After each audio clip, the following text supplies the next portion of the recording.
whose terrible crime the unearthly voice of Apollo's vessel intones from the rock of Delphi. Far let that man fly, for his hands trail blood from a sin the oracle blushes to whisper. Faster than the storm, his horse must run, outstrip the wind. Thundering Zeus' son gallops behind, grasp in his fist the lethal lightning. And the hounds of the gods, the unsleeping fates close in like a circle tightening. From the snowbound crest of Parnassus, the word was transmitted to Thebes. You must find this killer! Lurking like a thief in the night. Drag him into the light! Like a mountain bull where the forests are thicker, the caves bleaker, he creeps. Barred from a company of men! Hopelessly flies the voice of those bleak prophecies. That buzz and sting in his face. No distance from Earth's center point. Delphi's sacred summit Is too far for Apollo's vengeance. Tiresias has spread fear and confusion. Should we believe him or not? For us, best to keep quiet. I'm like jelly, uncertain what's happening or will happen. Was there ever a row in the past? Or is there now? Between Polybus' son and the ruling line of Thebes, the house of Labdacus? Not that I ever heard. What could be more absurd than to blacken, With no proof. Oedipus' name? By pinning this unsolved murder on him.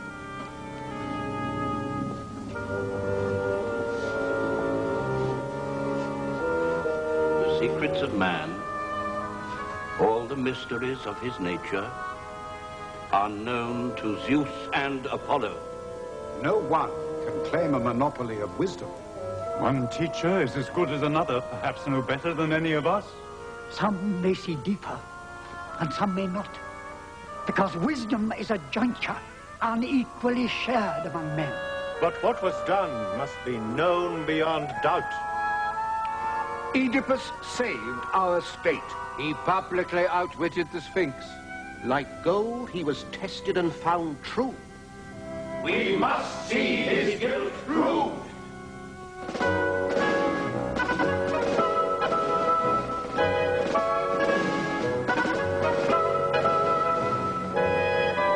Citizens, members of the council, they tell me the king has charged me with subversion.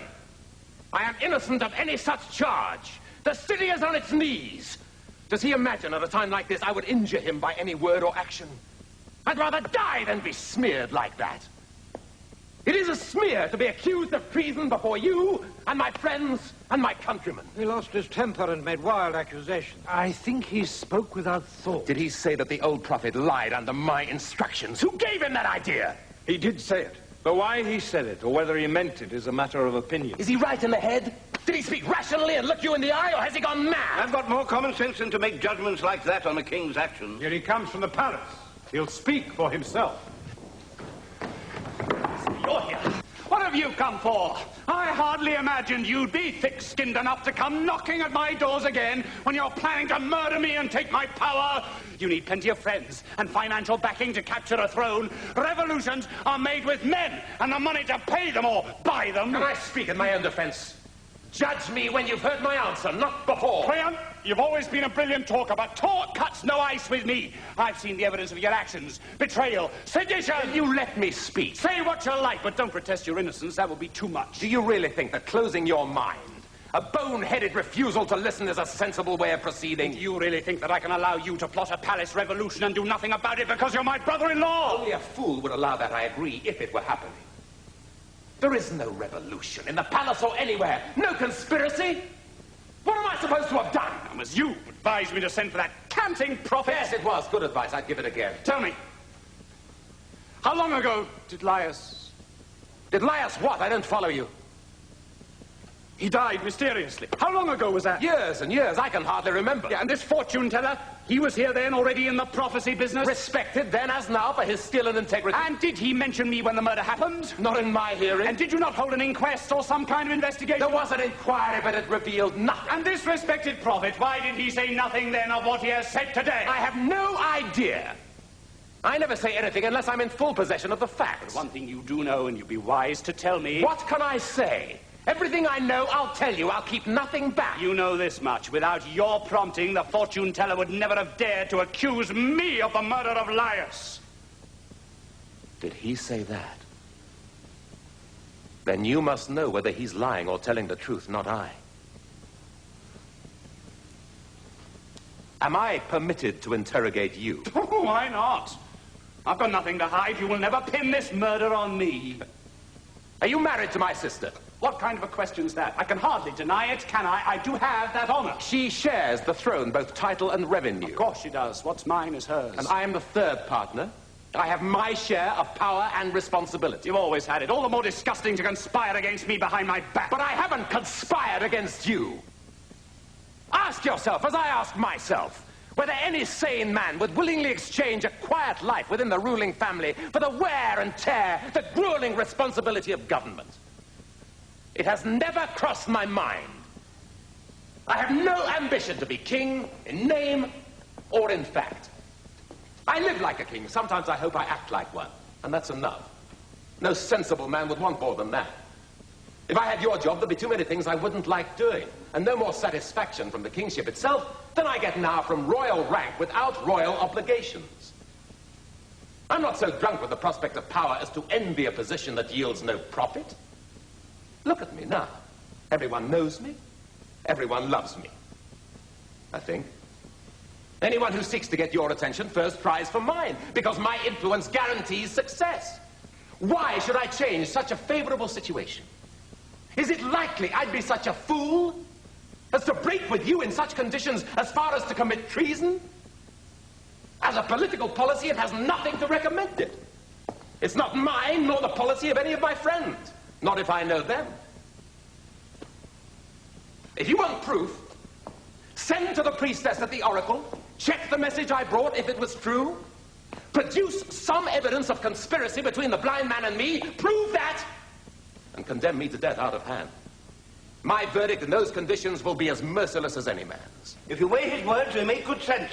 Well worth a prudent man's consideration. Quick judgments are not always the wisest. Shall I sit and do nothing while he takes power and my own sluggishness destroys me? What you want then, to have me banished? Banished? Oh, no. I want you dead. What have I done to provoke such jealousy? Are you still so obstinate, still pretending? Yes, I am, because you're not thinking straight. I know where my best interests lie. And what about mine? You are a traitor! And you are mistaken! Kings must take decisions! Not wrong decisions! Oh, Thebes, my city! Thebes is my city as well as yours! Princess, stop this brawling. Queen! Jocasta is coming from the palace. She will help us to put an end to this quarrel. What is all this shouting? From inside the palace, I heard angry voices like a quarrel. Aren't you ashamed? Indulging yourself in private arguments, squabbling like boys, while the city dies all around you. Go inside, my husband. And you too. Crayon, go back to your own house before you turn a private row into a public spectacle. Sister, we are blood relations. But your husband has condemned me unheard to the choice of death or exile. Certainly I have, and that, dear wife, is the least I can do. May all the gods curse me forever if I was even remotely guilty. Oedipus, you must believe him. An oath like that can't be taken lightly. Believe him, for my sake and for the sake of these reliable counselors. They heard it all. Great king, be prepared to change your mind. Are you asking me to break my word? No man ever questioned his integrity. He confirms it by oath. Show some leniency. Do you know what you're asking? Certainly we do. Say it openly then. Let everyone know. He's your long-trusted friend. Above suspicion. Don't condemn him by hearsay, and in spite of his oath. Don't you understand your own implications? Spare him and you demand my banishment or death. By the life-giving sun, that necessary power by whose warmth we live, such a terrible thought never crossed my mind. I had far rather be an outcast, godless, friendless, despised and distraught, than in face such a destiny. Our city is in anguish. What greater blow could fall on us in our misery than anger and hatred between you two? Then let him go. Even if my death, exile, or disgrace is the price of his mercy, your voice buys his pardon, not his. Wherever he hides his face, then my back-breaking hatred be his burden. Your apology is as graceless as your anger's insane. An unforgiving nature breeds misery in its own heart, not that of its enemy. Leave me alone! I want you gone! Yes, I'll go. They respect my integrity.